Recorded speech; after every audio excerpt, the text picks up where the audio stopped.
يا أيها الذين آمنوا اركعوا واسجدوا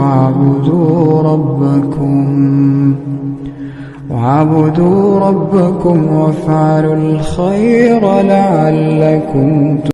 السلام عليكم ورحمة الله وبركاته. ازيكم عاملين ايه؟ يا رب تبقوا بخير. النهاردة هنعمل مع بعض الروتين الاسبوعي. بصوا، احنا عندنا روتين شهري وروتين اسبوعي وروتين يومي. ده الروتين الاسبوعي اللي انا هعمله. طبعا يعني انا بحاول اخلي ان كل حاجة تكون منظمة، بحيث ان انا اقدر الشقة معايا ما تتكركبش. يعني مثلا كل واحد يحط حاجته مكانها، نبقى بس على قد قعدتنا، وهتلاقوا دايما الشقة منظمة. معلش، كل ام عندها اطفال ربنا معاها ويتولاها. بتروق اكتر من مرة في اليوم، بتمسح اكتر من مرة في اليوم. كل الحاجة هتيجي واحدة واحدة.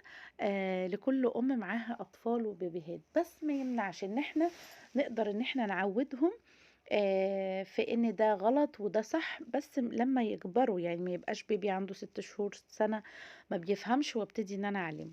بس انا عشان خاطر احافظ على الانتريهات واحافظ على الدنيا، ممكن ان انا اجيب مثلا فوطة، فوطتين كده قدام بعض، ابل نص واحدة والنص التاني ناشف، امسح ايده لو وسخها، بحيث ان الدنيا تبقى معاكي ايه، نظيفة الى حد ما.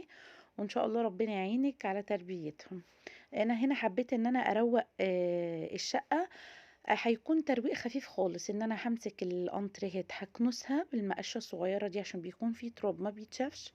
ولكن في الروتين الشهري لا، انا بشيل كل الشيلات دي وبكنس من تحتها، حتى لو احنا ما بنقعدش عليها عشان بتتملي تراب. بيكون عليها تراب ناعم ما بيتشافش خالص، يعني غير لما انت تشيلي كده فتحسي ان في فرق بين الشلتة والحتة الفاضية يعني. بس هنا كده كان في شوية تراب كده على الكراسي، فقلت ايه ان انا اشيلهم. ممكن بقى لو مثلا عندك الانتري حاجة، مثلا حد بهدل حاجة، حد عمل حاجة، بشوية كلوريكس الوان وفوطة او فرشة صغيرة ناعمة، بحيث انها ما تهريش الفرش، وتمسحيها بس. هيبقى فعلا هتحسي بفرق جامد جدا. لكن لو سبتي حاجة اتوسخت على حاجة تانية على حاجة تالتة، مش هتعرفي تنضفيه اساسا يعني.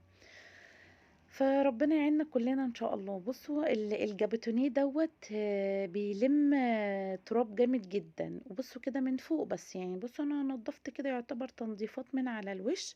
وده التنظيف الاسبوعي بتاعي. مثلا هلمع الترابيزات، هفرش مفارش، لو حاجه مش نظيفه عندي هبتدي ان انا امسحها كده يعني. هنا برضو انا جبت الجلانس وقلت ان انا امسح الترابيزه دي دايما بيكون عليها اكل بقى وشاي وكده، فهي كانت يعني فيها عليها تلزيق حاجات كتير.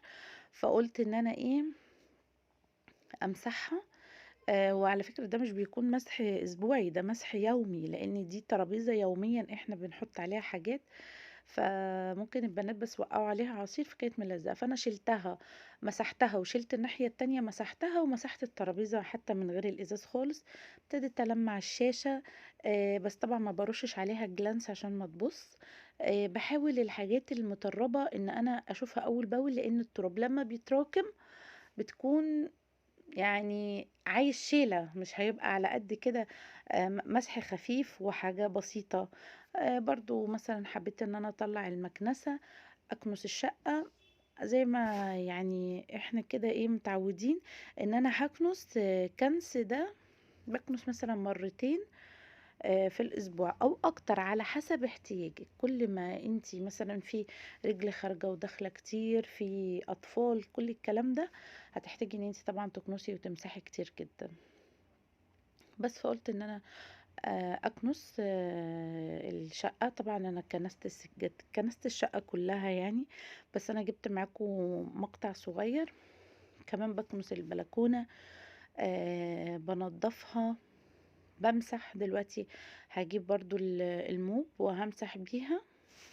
بس كده هاحاول إن أنا أكنس السجاد كويس جدًا، بيبقى في حاجات أساسًا مش متشافة مثلًا شعر، تراب، فتافيت مثلًا من الأكل، حاجات بسيطة جدًا. طبعًا حتى لو أنا باكنس مرتين بس في الأسبوع أو مرة في الأسبوع، فأنا عندي اللمام باكنس طبعًا بعد لو في حاجة وقعت مثلًا من فرافيت الأكل وكل الكلام ده.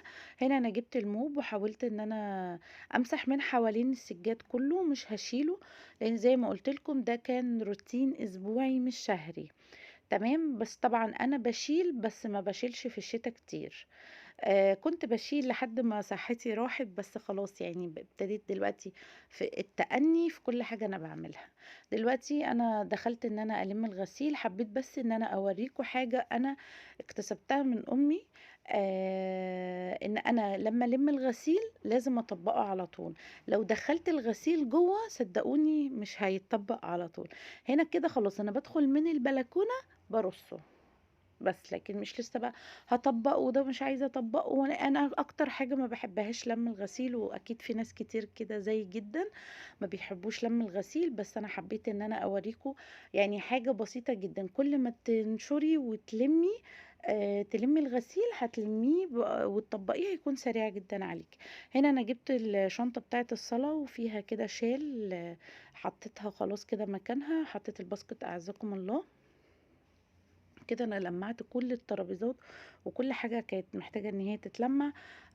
ضبّطت الدنيا على الآخر، خلّيت البيت هادي. بصراحة النظام نُص 70% من النضافة. لو الدنيا متنظمة هتلاقي الشقة دايمًا على طول نضيفة. بس كده. حاولي إن أنتِ ما تهلكيش نفسِك كتير جدًا. أنا كنت باهلك نفسي كتير خالص، بس يعني دلوقتي ما بقيتش لاقية صحتي بصراحة. هنا بقى هابتدي إن أنا أعمل أكل اقتصادية وبسيطة جدًا. هاعمل إيه، هاعمل طاجن مكرونة باللحمة المفرومة زي اللي بيتباع في المحلات. هنا أنا كنت معصجة لحمة، واللحمة دي كانت كتير، فأنا باعينها عادي في كيس محكم الغلق في الفريزر. وأنا أساسًا باحب الحاجة تكون جاهزة عندي، بيسهّل عندي الأكل. يعني أنا فعلًا والله هاعمل الأكلة دي في 10 دقايق.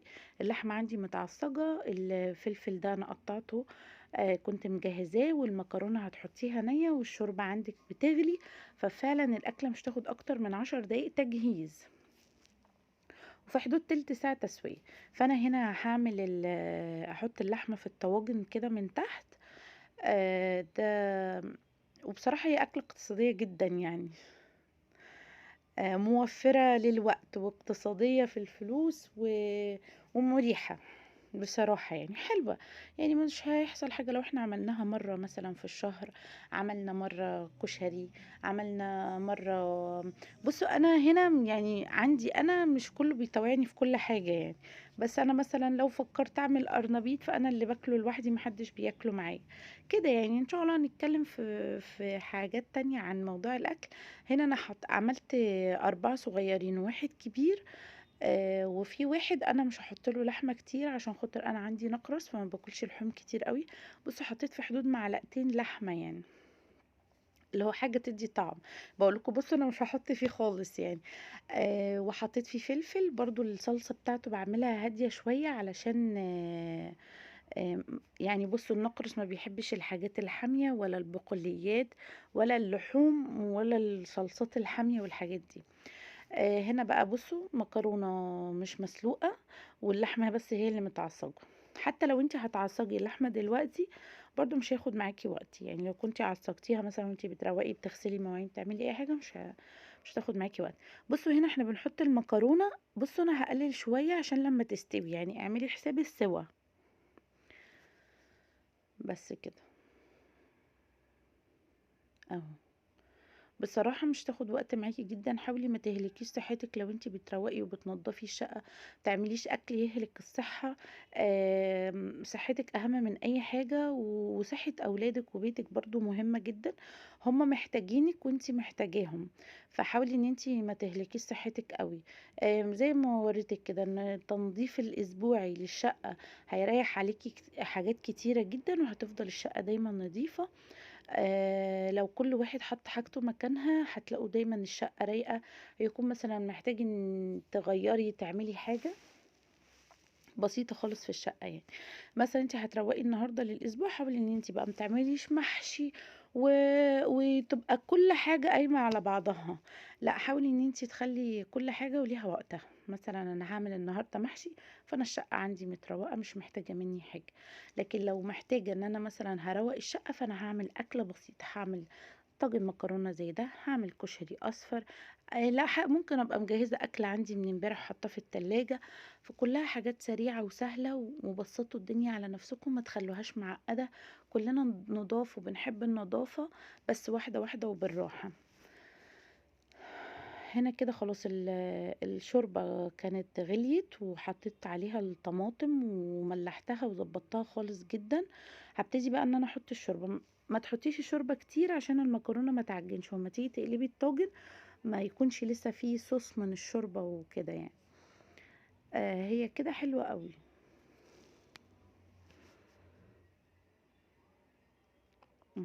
هبتدي احط على كل الطواجن الشوربة. بصوا شايفين بتاعي صلصته خفيفة و... ولحمته قليلة جدا. الأكلة دي هحاول أعمل جنبها أي حاجة بقى هما بيحبوها.